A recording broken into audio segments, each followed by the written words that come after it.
Well, that's how he fight. You know, he's normally used to, coming forward, staying toe to toe with people and breaking their will, and that's how he get most of his knockouts. You know, trading with guys.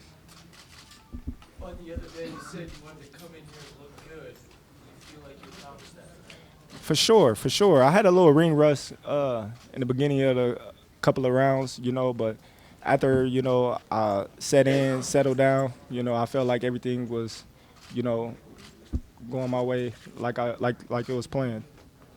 What changed for you a little bit in the fourth round? Toward the end of it, you started getting a little more, and could you feel the energy of the crowd carrying you a little bit there too at the end of the fourth?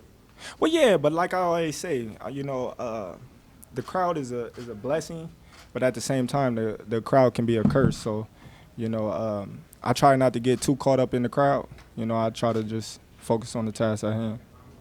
What were you starting to see different toward the end of the fourth round that you could maybe attack and get in there a little more? Because it just seemed to build until that last shot. Well, I was breaking them down with the body shots, the stab to the body, the hooks to the body. So, I knew I was breaking them down, and I knew it would be, a short night when I catch them to the head. Is there a good message for the boxing community about how Omaha will show up? Well, I think everybody know that. When you look at the history of me fighting in Omaha, it's always a big crowd. So I don't think this is the biggest crowd. I would say, over what 14,000, 13, 14,000. So they really came out to see this. They really came out to see this. So. But how does it feel to just get this one out of the way and over with after being off for a year and proving that you still got it and you're still on top? Did you just say anything? That's what I wanted. Like I said, I kept saying that I wanted to fight this year. I don't want to be out the ring for over a year. And that's what I'm trying to get back to is fighting on a constant basis. Can you take us through the end of the sixth round there where you got to him? What did you see? How did you know that was going to work? Just talk us through those last few seconds before you dropped him. Well, like I told you before, I was touching him to the body. I seen that was having an effect on him.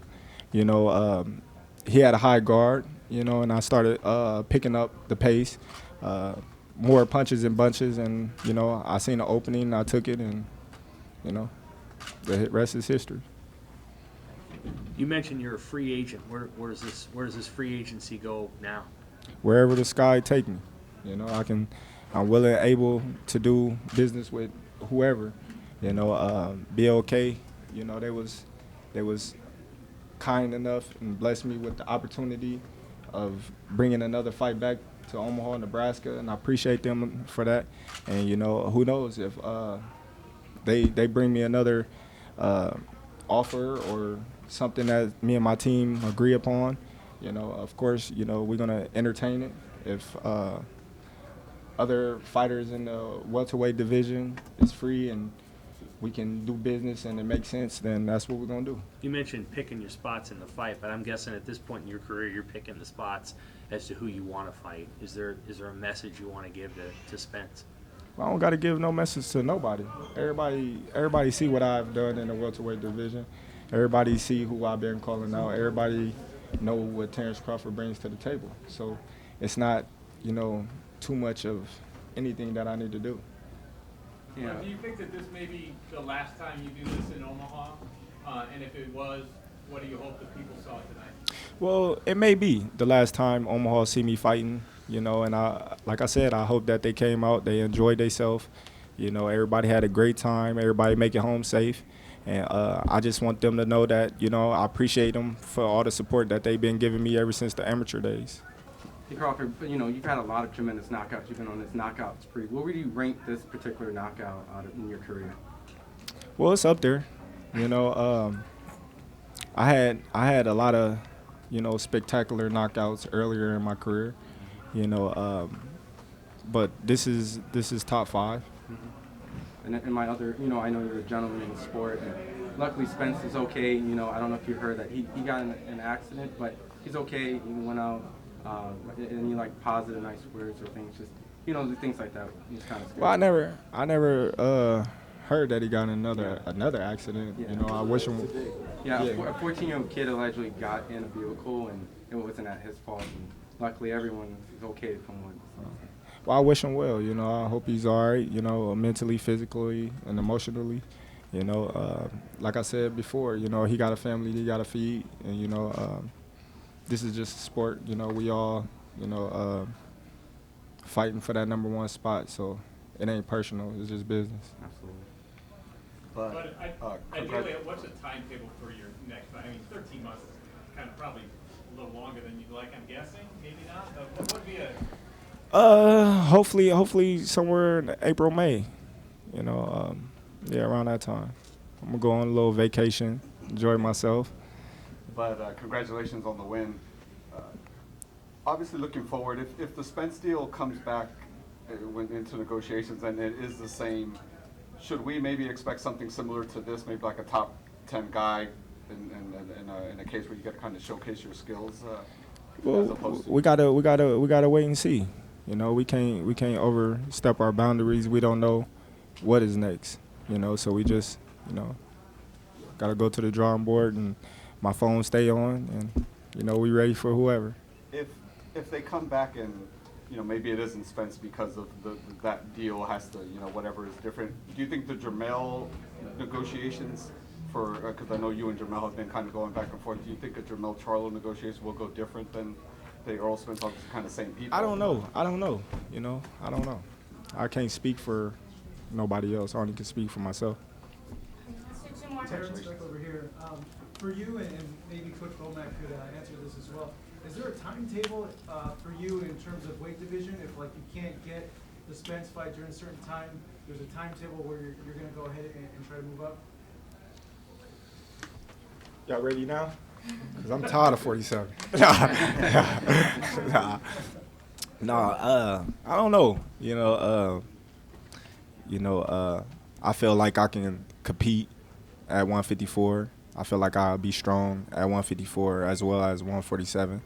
You know, a lot of people say I'm small for 147, you know, but I just feel like, you know, with my strength and my skills and my mindset that, you know, I can go up and weight and hang with the best of them. One last one. Can I get a comment on Bomack on Yeah. that? Who's the question? Do we got a time frame when I want to move up to 154? No, not really. he made 47 pretty easy. Well, he made it look easy. You know what I'm saying? So, but I figured the man could do basically anything you want to do at 47 or 54. I mean, he's proven to the world that he is the pound for pound best. So if he chooses to go up to 54 for one fight, then come back down for 47, so let it be. That's what he want to do. And I don't think, me personally, I don't think nobody at 54 or 47 can beat him. It's as simple as that. The only question is, who's going to be willing to fight him? You don't see nobody calling out Bud. 54 or 47. So you're going to probably try to stall him out. Probably move down to 35 and fight Shakur Stevenson.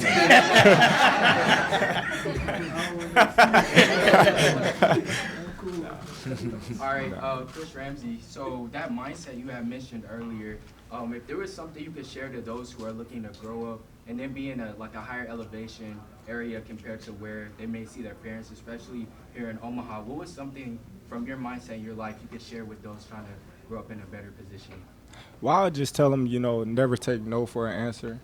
Always work hard for, you know, towards their dreams and goals, and, you know, just be hungry about everything about it, you know, and, you know, just never quit, you know, because me coming up, I had so many doubters, but that fueled me. You know, you can't make it from Omaha. You got to go to Vegas, or you got to go to California. You got to go to a boxing town, you know, boxing in Omaha, Nebraska. You know, I didn't hurt at all. I had managers try to take me away from Omaha from the start.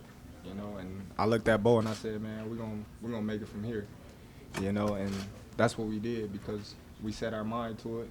We had a goal, we had a mission, and you know, we stuck to it, the game plan.